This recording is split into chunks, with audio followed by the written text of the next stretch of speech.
আরেক সুন্দরী আপা মিথিলা, তাহাসানের এক্স বউ মিথিলা, এতদিনে তার নতুন করে চুলকানি উঠছে, এতদিনে তার 8 বছর পরে আসে এখন মনে হয়েছে যে তাহাসানের সাথে ডিভোর্সের সিদ্ধান্ত তার ভুল ছিল। কে গো আপা, এখন কেন?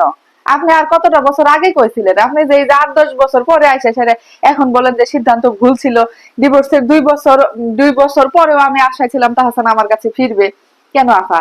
আপনি যদি তাহসান আপনার কাছে ফিরবে এগুলাই আশা করেন, তাহলে এই যে এতগুলা বয়ফ্রেন্ডের সাথে আপনার ছবি বাইর হয়েছিল কেন? একটা তো, একটা দুইটা না, কতগুলা বয়ফ্রেন্ডের সাথে কত রকমের ছবি আমরা দেখেছি।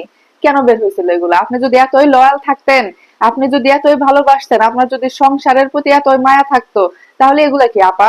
নাটক করার আর জায়গা পান না, তাই না? হ্যাঁ, এতদিন এসে নাটক শুরু করছেন। যাই সেরে আবার বিবাহ করলেন, একটা কি বয়স্ক একটা লোকরে যায় সেরে বিয়ে করলেন। বিয়ে করে সেরে কত রং ডঙ্গ দেখাইলেন আমাদের। হ্যাঁ, সবাই তো কি বললো, বাবা মেয়ে বললো আপনাদেরকে। তারপরে আপনার সেগুলা কোনো পাত্তাও দিলেন না, কিছু না। ফালফারে আপনি ওই দেশে কয়দিন পর পর গেলেন গেলেন আবার মায়াডারে নিয়েও গেলেন। এখন কি হয়েছে আপনার করে সেই সম্পর্ক? এখন কি হয়েছে? সম্পর্কে ভাঙন ধরছে? এখন নতুন করে আবার তাহসানের সংসারে কি আগাইতে মন চাইছে? এখন আর সহ্য হইতেছে না, ভালো লাগতেছে না। পাবলিক এগুলাই বলতেছে, বুঝছেন? পাবলিক বলতেছে যে এখন নতুন করে যখন তাহসান আর রোজার যত ছবি ভাইরাল হচ্ছে, সুন্দর সুন্দর ছবি আপলোড দিচ্ছে, দেশের বিভিন্ন জায়গায় ঘুরে বেড়াচ্ছে, এখন হচ্ছে যে সেটা দেখে এখন এই মিথিলার ভালো লাগছে না। আমিও সেটাই বলবো, কারণ এতদিন পরে এসে তোমার সাক্ষাৎকার দেওয়া লাগলো কেন? এতদিন তুমি কইছিলা, এতদিন তো তোমার এসব ফটফটানি কিছুই ছিল না। এখন হঠাৎ করে এসে সেটা এক সাক্ষাৎকারে নানান রকম সত্য মিথ্যা নিজেকে নির্দোষ প্রমাণ করার জন্য কত রকম কাহিনী তুমি সাজাইলা, কত রকম কিছুই না তুমি বললা। এগুলো আর পছন্দ হইতেছে না, এগুলো আর ভালো লাগতেছে না। এখন যখন তাহসান রোজা যখন সুন্দর একটা রোমান্টিক ছবি দেয়, এখন মিথিলা বলে যে সেটা দেখে নাকি তার মেয়ে আয়রা কষ্ট পায়।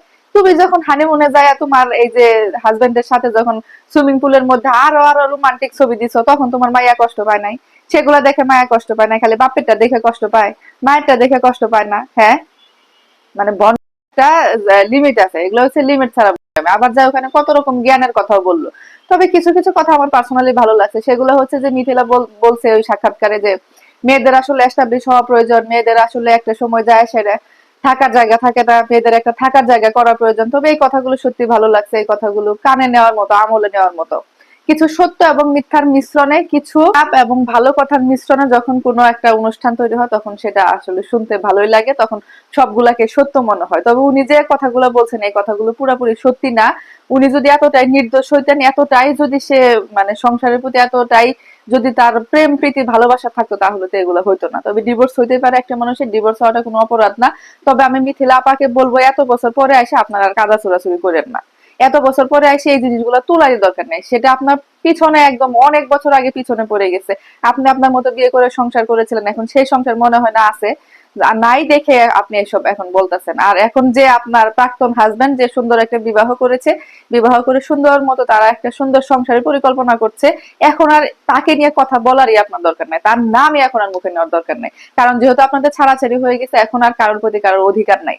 ঠিক আছে না? তো এটাই মেনে চলবেন, সেটাই হচ্ছে কথা। তো দর্শক, আপনাদের এই বিষয়ে কি মন্তব্য অবশ্যই আপনারা কমেন্ট করে জানাবেন।